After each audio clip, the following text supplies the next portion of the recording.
Hello, beautiful visionaries. This is Lorna Liana, and today I am so excited to bring to you Elayne Kalila Doughty. Kalila has been on the path of passionate service for the past 20 years. She is an ordained priestess and the founder of the Priestess Presence Temple, which is a dedicated temple of the 13 Moon Mystery School, which initiates women into the ancient mysteries of the divine feminine in a modern context. Through embodiment practices and devoted service, the temple inspires women to unleash their leadership gifts and step into their full potential. Today, Kalila shares with us the art and magic of becoming a living temple unto oneself and what it means to embody the sacred feminine as a community leader. Kalila will also share with us what it takes to create an online mystery school that involves holding sacred virtual space. Welcome, and thank you for joining us today. Honored to be here. Thank you for inviting me.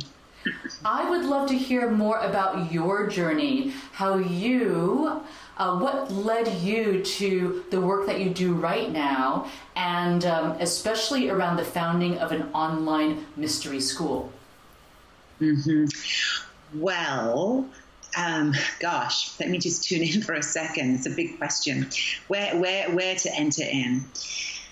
So the piece that feels like it's most relevant to speak into is that, like everyone who's probably here, we've had a lot of awakening moments on our path, right? Moments that have brought us to different levels of awareness about why we're here and why we came here to this planet at this particular time. And so for me, one of those seminal moments was actually a meeting with my teacher, who is the actual founder of the 13 Moon Mystery School lineage, and that's Ariel Spilsbury. And I had been a psychotherapist, I had been a community activist, I had been working in the field of mental health and really the healing world, but through the very kind of traditional route for many, many years. I was a licensed therapist. I had a very big practice. I worked with a lot of people in recovery from drug addiction and domestic violence and sexual abuse and all of that. That was kind of the world that I was living in. And as I've been working in that world, I was aware that what I was doing or what I was being called to do didn't really fit within the title of the word therapist or psychotherapist. And yet that was the only word that I had to be able to describe what is it that I'm up to, right?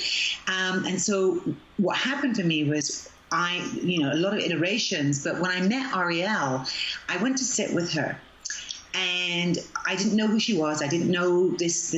I really didn't even know about mystery schools at that point. I didn't know any of that. And I went to sit with this woman, and for 2.5 hours, we sat pretty much in silence. And during that silent time, she, or whatever you would call it, her spirit, her higher essence, communicated telepathically with me in silence. And I was shifted by that meeting, profoundly shifted. The end of the meeting, I said, I don't know what it is that you are curating on this planet, but I know that I need to be here. So probably lots of us have stories like that where we're just suddenly taken, right? And we're here and we're like, oh, well, this is it.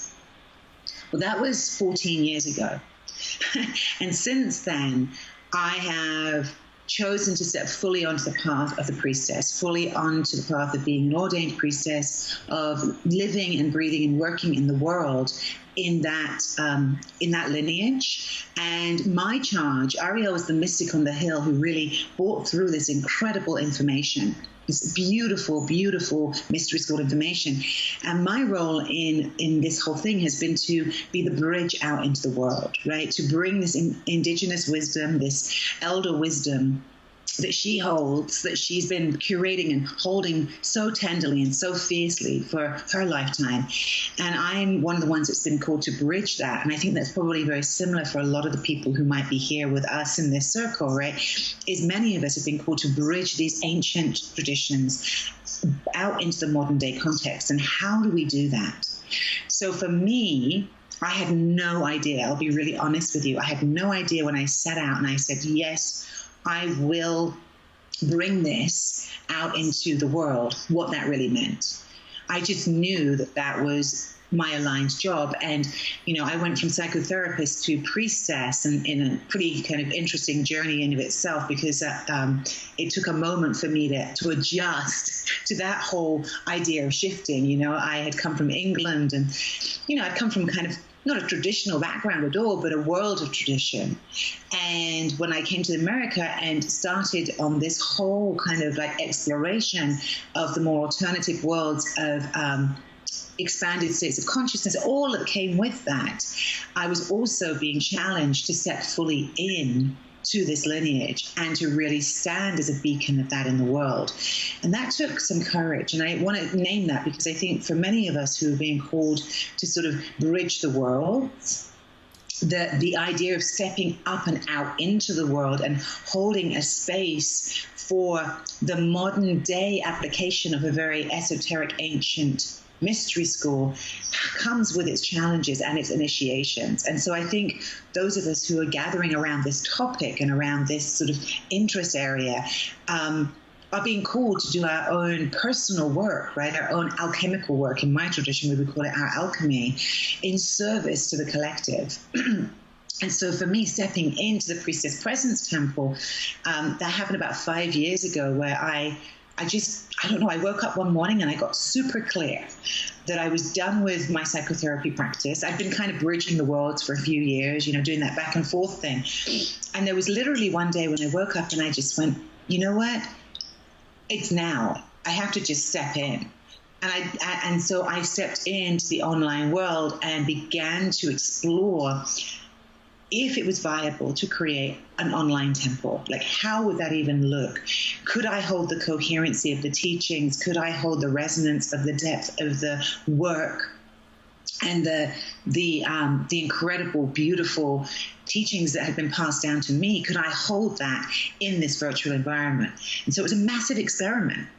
And what I discovered over the last 5 years is absolutely, and actually what's happened for me in my own practice and in my own deepening of this lineage is it has actually given me the capacity or the space to open up and bring through a lot more information and a lot more in terms of practices and technologies, sacred technologies, into the work than I could ever have anticipated. So I always talk about having kind of plugged into the web. Like this online presence is about plugging into the motherboard of our collective consciousness. And that's a very, very powerful medium if it's used consciously as a tool. So that's many more pieces in there, but hopefully that gives you a little arc of the journey. I really resonate with what you just said, plugging into the motherboard of the planet, because so many people, billions of people are connected through the web these days. And when you see how media makes its way around the world, it has a powerful impact on humanity's consciousness, for better or worse. And especially what can be, perhaps, even risky or dangerous about it is that we often don't even realize how much the media and the information that we are consuming is shaping our consciousness and the way that we view the external world as well as each other. For sure. Yeah, it's a very, very powerful medium. I always use the image, and maybe this can help to connect us a little bit in the metaphoric world, which is the world that I live in, and probably many of you do too. But I always imagine, and this is an image that was given to me a long time ago to work with, and it's a classic image. It's the cosmic tree, right? It's the tree of life. It's the Kabbalah, and it's these ideas as above, so below. So we have the trunk of the tree, and then we have this massive root system that's in the unseen world, but is very, very vital to our connection, our survival, our thrival, right? And then we have the visual part of the tree, which is the branches. And when we are working in the online environment, we're really connecting that cosmic tree. We're building a space where we can access into what I call the etheric temple. And the etheric temple isn't a made-up temple. It's a real place in a different dimension of awareness, right? That is created through the joining together of a critical mass of consciousnesses as one consciousness. So when you have enough people together in the same moment, focusing energy in the same moment, in the same way, visualizing and holding, you then create the portal of entry into an etheric temple that has existed throughout all time. It's not like it's outside of the time-space continuum of the third dimensional world, right? And so that is available through the internet, because we can bring together massive amounts of people, which is really the exciting part of, the work that I've been doing for a while. Is I think our temple is now at 60,000 women. And that's an incredible number, right? Across the planet. Mm-hmm. And that means that communication is going out. That root system is going out that far and coming back into the center. It's feeding itself, and it becomes and has become a place unto itself. I mean, the temple does not belong to anyone. It has never belonged to anyone. These teachings do not belong to anyone. They're not owned by me or Ariel or anyone else for that matter.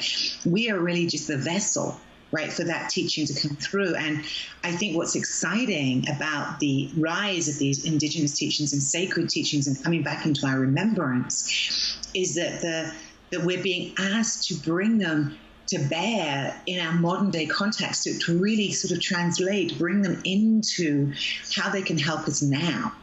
And that is both beautiful and challenging. So anyway, I just wanted to plant that image for you all, because that's the piece that's compelling about this, is having the opportunity to be in the web of consciousness with one another in a way that we haven't been able to do ever.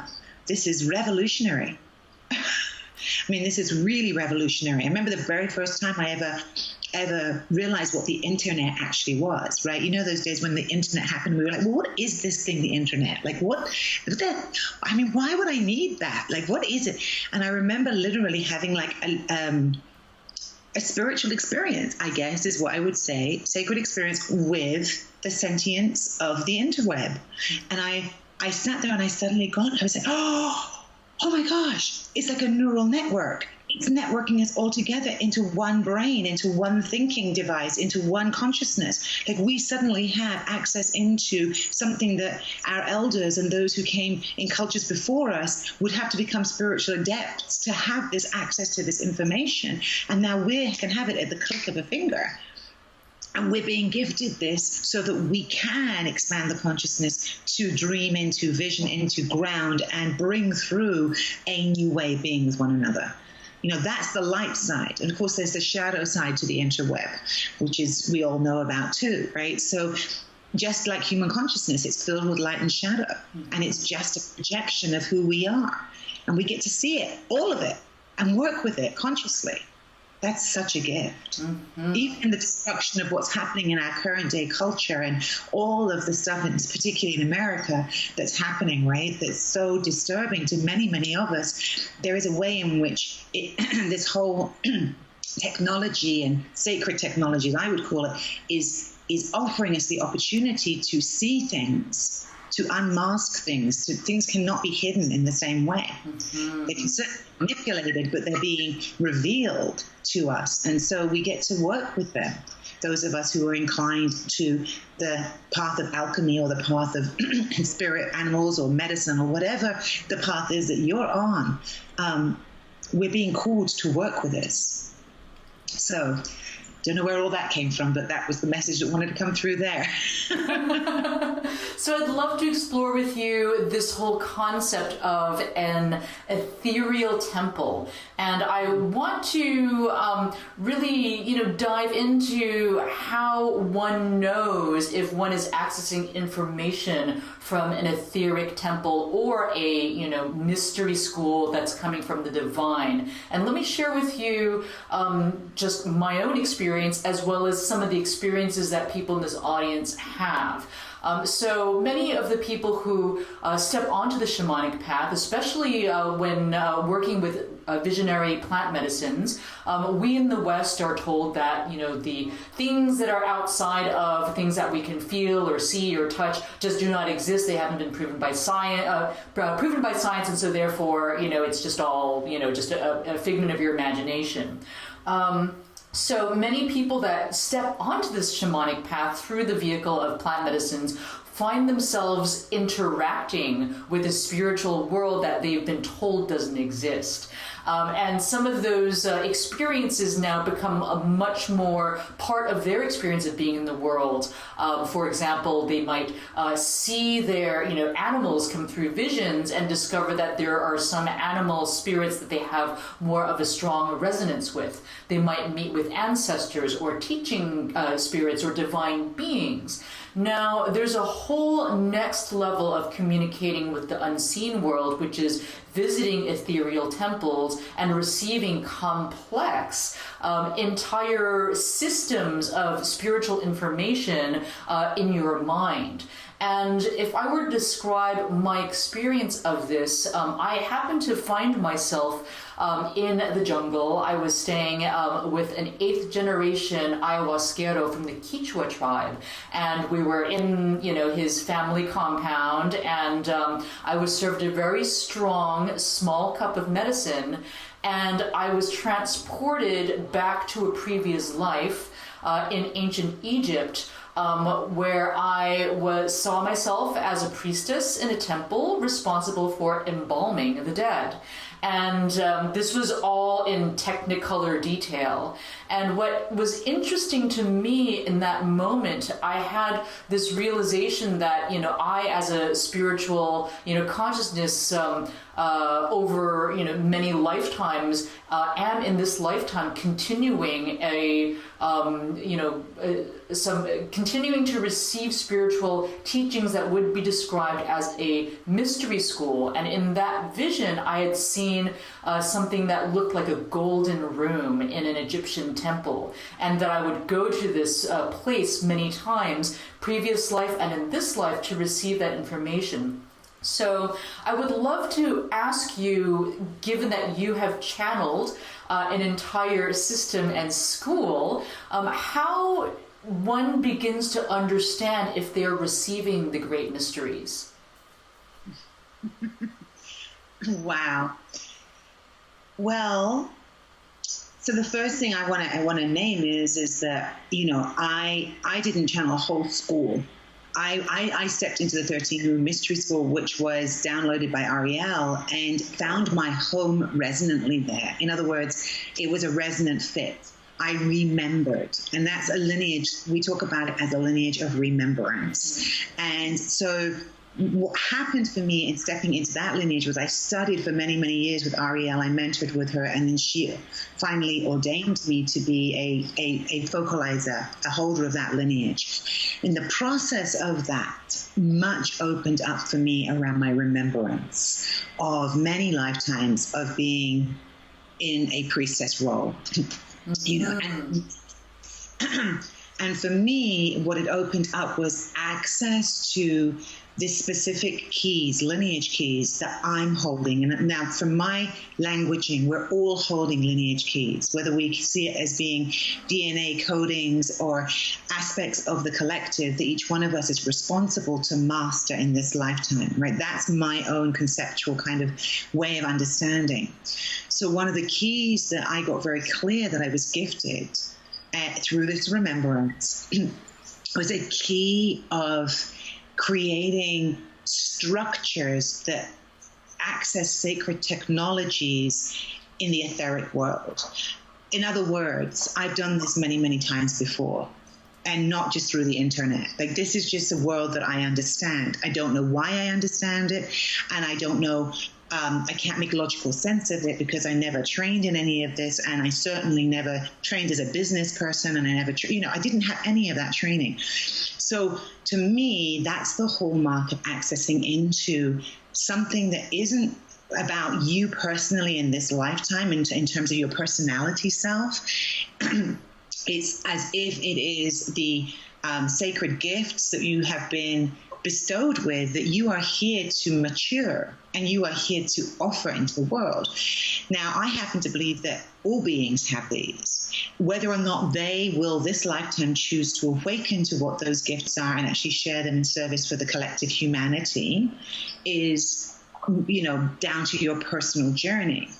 So we all have access into different systems of remembrance of these amazing, what Richard Rudd would call your Siddhic gifts, right? He's the designer of the Gene Keys, which is a beautiful body of work that he downloaded.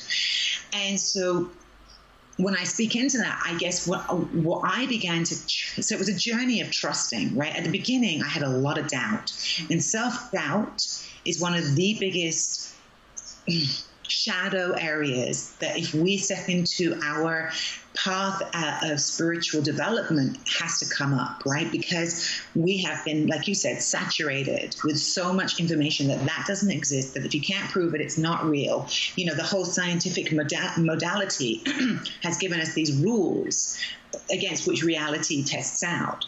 So when you start to leave that behind, I always remember saying to everybody, oh my goodness, I've finally fallen off the edge of woo-woo.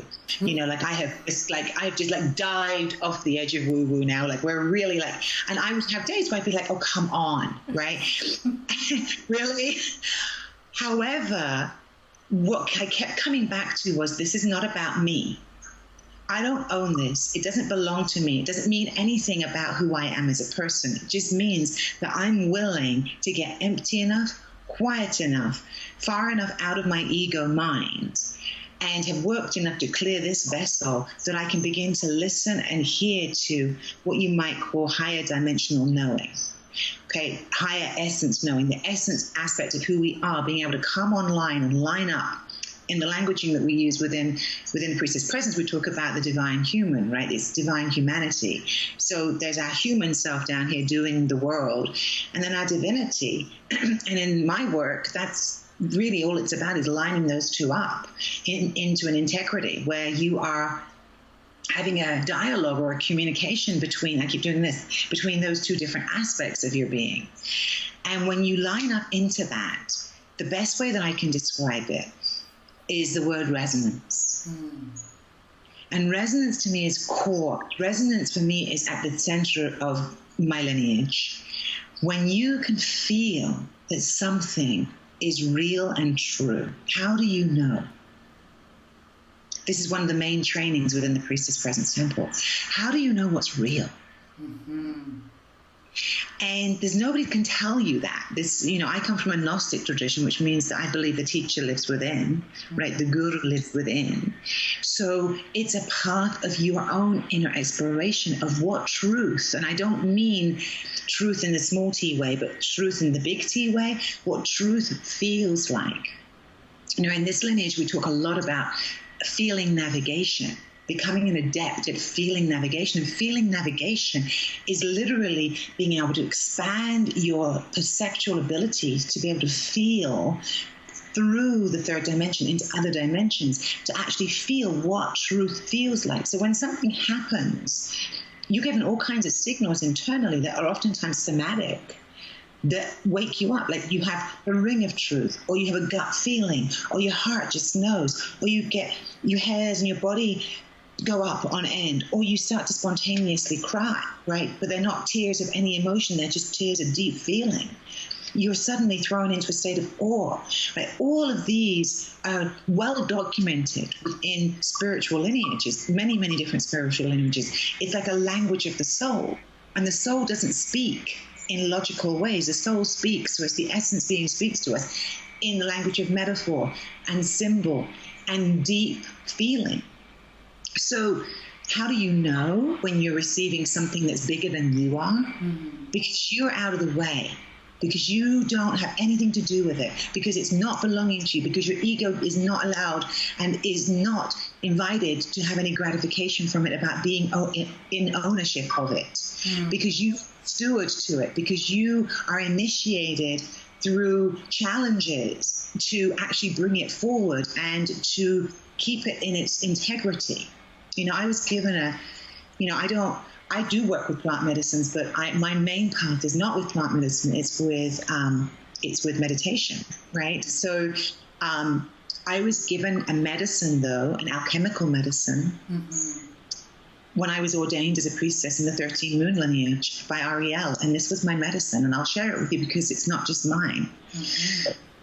And the medicine I was given was this: integrity is a vulnerability that disguises nothing.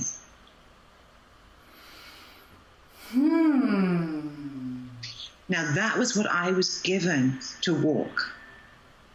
That is my center post, right? Everything that I do and be within the temple comes back to that question. Am I aligned with integrity as a vulnerability that's disguising nothing? And I fall off of that mark every single day, because that's a very intense initiatory journey, right? However, that medicine set me up to train myself and thus train others, because that's really what we're up to, right? In our ability to feel what integrity is. And integrity is nothing that's out there. Integrity comes from the word integrated, integral, which means, are you in an integrated place between your spirit and your humanity? Are you lined up? When you're lined up, you're in service to the divine. You're not in service to the ego. Right? So that journey is never a straight one, and it's never one that's the same for all beings. But what I would say to anybody who's within this is that there is an integrity that you're looking for.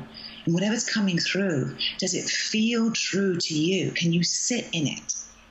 And can you realize it doesn't belong to you? And can you truly be in service to it? And it will ask you to do things that you, as an ego personality, do not want to do, because they're scary. Like, I did not want to step out into the public eye. I didn't.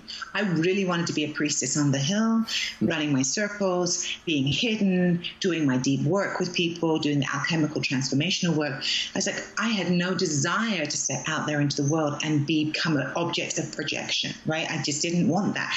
However, I became very clear that I've been given certain keys that would give me the ability to be able to do that. And one of them is actually being able to work in this medium, which is the video medium, which I had no idea about until 5 years ago. But many of us didn't, right? But there's a way in which this medium is perfect for translating transmissional energy. So I'm asking everyone who's gathered here to begin to ask, how do you know what's real? How do you know what's true in you? And can you stand in that? No matter what anyone else says, can you stand in that integrity? And at the end of the day, for me, all that's real, all there is love. That's it. That's it. There is nothing else. And so within my lineage, the main thing that came through and is downloaded that shapes the entire temple is the vow to choose to walk as love. And that's what I hold in the temple that I steward, is that all beings who enter in are being held in that energy, and at some point are going to be asked to take that vow, whether they choose to step up to that vow or not.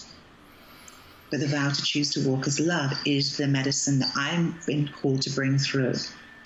And, you know, with that, many, many, many different practices that are being awakened within the collective. And that's the other thing to remember, is that you're not alone.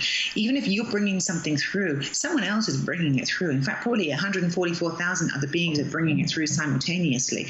And somebody is going to have the idea to step forward with it. And you just need to find the other people who want to step forward with it and go, okay, let's all step forward with it. You know, 5 years ago, the word priestess was barely uttered in the online world. No, really. And when I first stepped out saying, okay, here I am, Priestess Presence, they're like, what the hell is a priestess? You know, and now, and this is the shadow at work, right? Everybody and their cat is using the word priestess. And I often get asked about that. Well, does this dilute this? Does it, you know, is it affecting lineages? And I'm like, no, nothing can really, dilute or shift a real resonant lineage. I mean, there's going to be all those people who are using the word for the wrong reason, and there's going to be all these people who are going to be using it for their ego gratification, and that's their journey, and they're going to be having to work through those challenges, initiations. But what is your motivation? What are you called to? And that personal integrity is everything. Because you have to, be, at the end of the day, be able to sit down and say, I feel an integrity about how I'm being of service. And I'm doing my shadow work, and I'm looking at, you know, my own tendencies for power and corruption and manipulation and greed and, you know, all the things that we all have. But I'm willing to look at that, and I'm willing to call myself out on it and to receive reflection from those that I trust if I should be stepping off the mark. So I know it's not a, I guess what I'm saying is it's a path of radical self-connection, self-relationship to really step forward and bring forward anything into this world. And it doesn't mean you have to be perfect, and it doesn't mean you have to get it right all the time. It doesn't mean you don't sometimes fall off the mark. It means being vulnerable enough to own that from where I'm sitting. That's what we need. We don't need more people who are experts. We need more people who are willing to be real and say this is a path of real transformation. And real transformation can be messy and uncomfortable and greatly appreciated by all beings, because from my lineage and my lensing, when one person does the work, and they really do the work as a sacred act, they do it for all beings, and they put that prayer and blessing into the world, that may all beings benefit from this. So I want to ask you to share with us, what exactly does it mean to be a modern priestess, and what are the sacred feminine leadership skills that are the qualities of somebody that walks this path? The qualities that you want to develop. Yeah. So for me, being a modern day priestess means many, many things. I think, in a nutshell, our history, which was for priestessing particularly, is a broken history, right? There are very few intact lineages of priestessing on this planet. There are a few. But certainly from my lineage in the Western world, those got destroyed by Christianity a long time ago and previous to that. So we are at this point in remembrance of our lineages. So part of being a modern day priestess is being willing to enter into a state of remembrance, which means dropping our minds, being able to access into our inner teachings, the knowings that we have within us. Unlike our ancient sisters who got to sit in their temples and to be in their temples, and those who were seeking guidance or support or healing would come to them, right? Most of us are being asked to go into the world and move into the world. And so we are bridges. Most of the modern day priestesses I know are being asked to bridge the very discordant worlds between spirituality and business, spirituality and money, spirituality and running a household. Most of us don't live in temples where we're provided for by our community. Most of us are charged with making a living as well as serving, right? Mm-hmm. It's very different. So we have to do a lot of paradoxical alchemical work between worlds that don't necessarily seem to match up. And that's our work.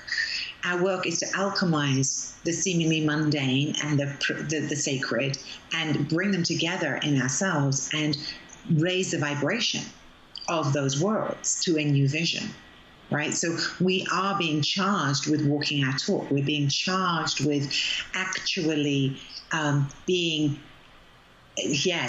in our own spiritual practice and then serving in the world in very direct ways. So that's part of what I understand it. I come from a lensing where I use a term, it's called sacred ecstatic activism.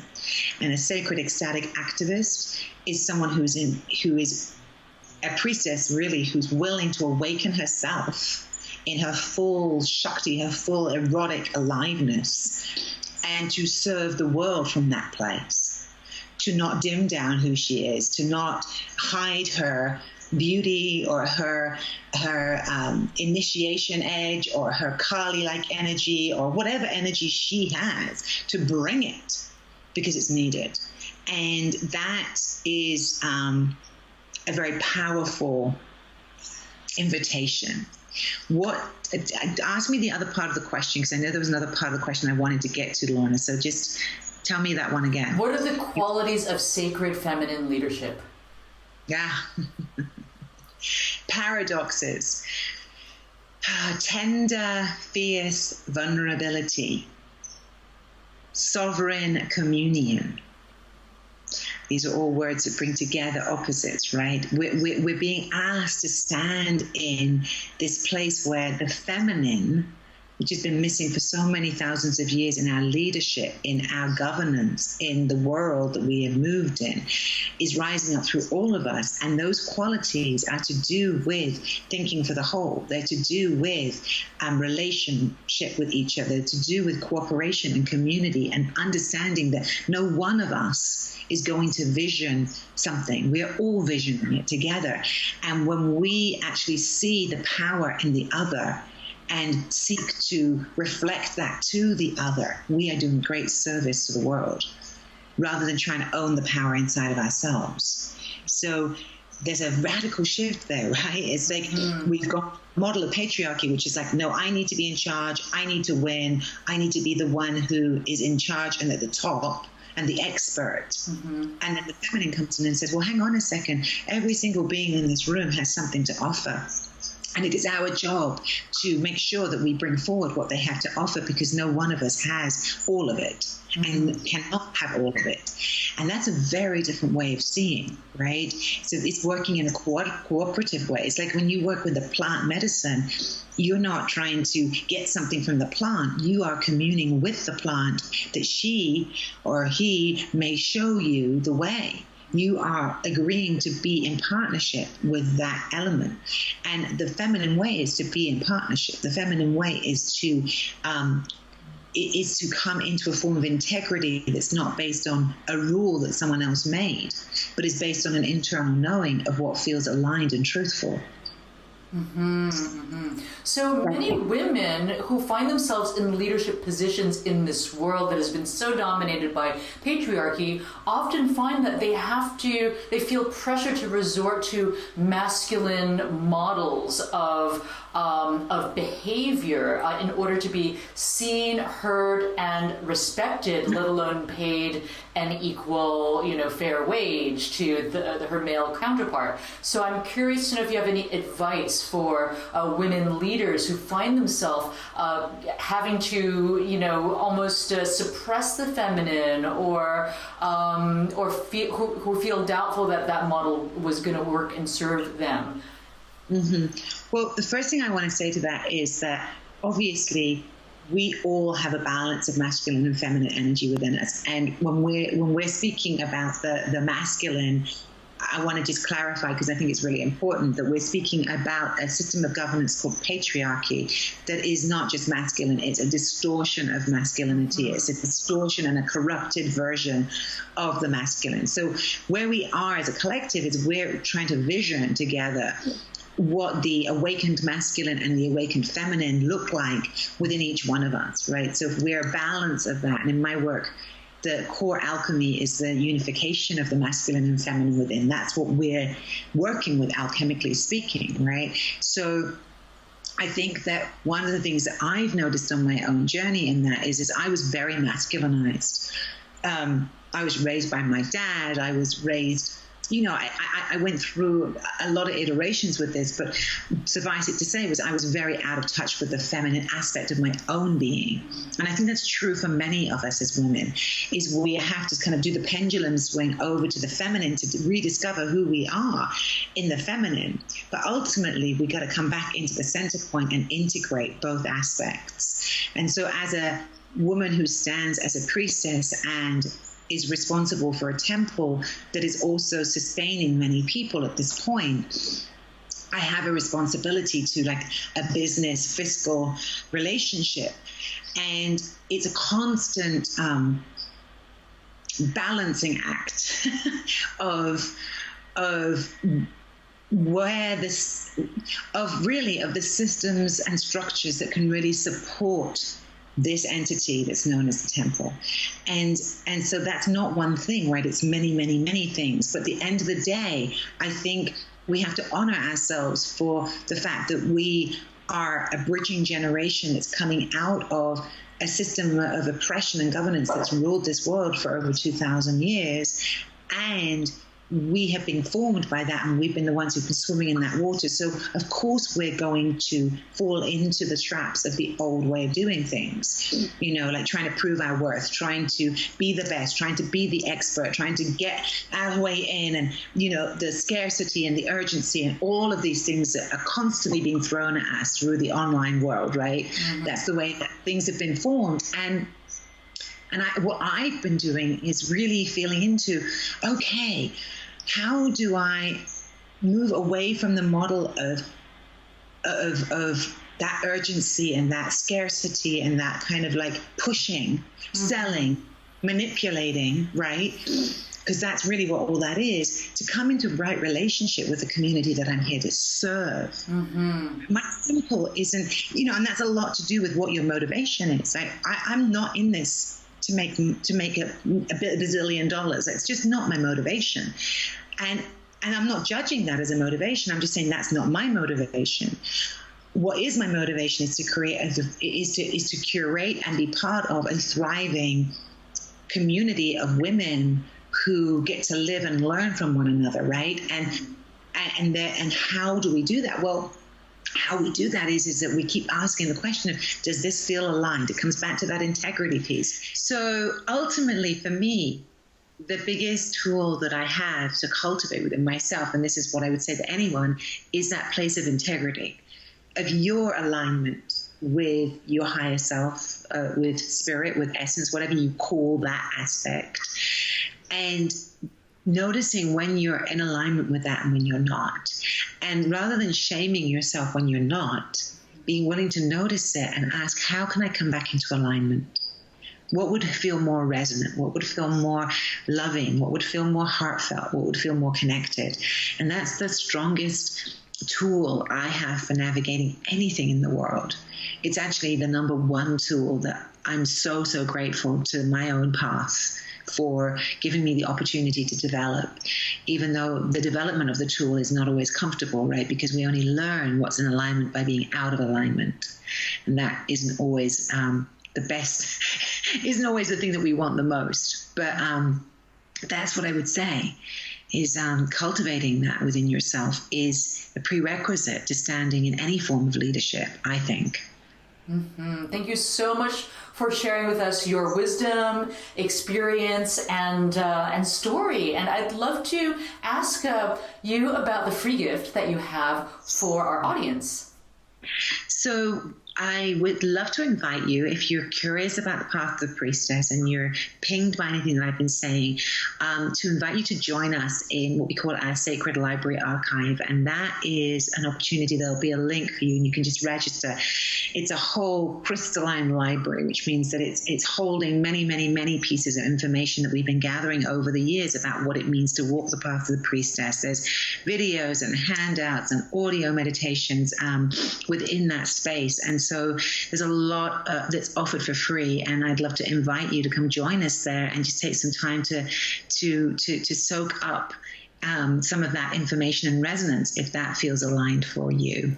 Wonderful. We'll include the link just below this video. And how can people best stay in touch with you, Kalila?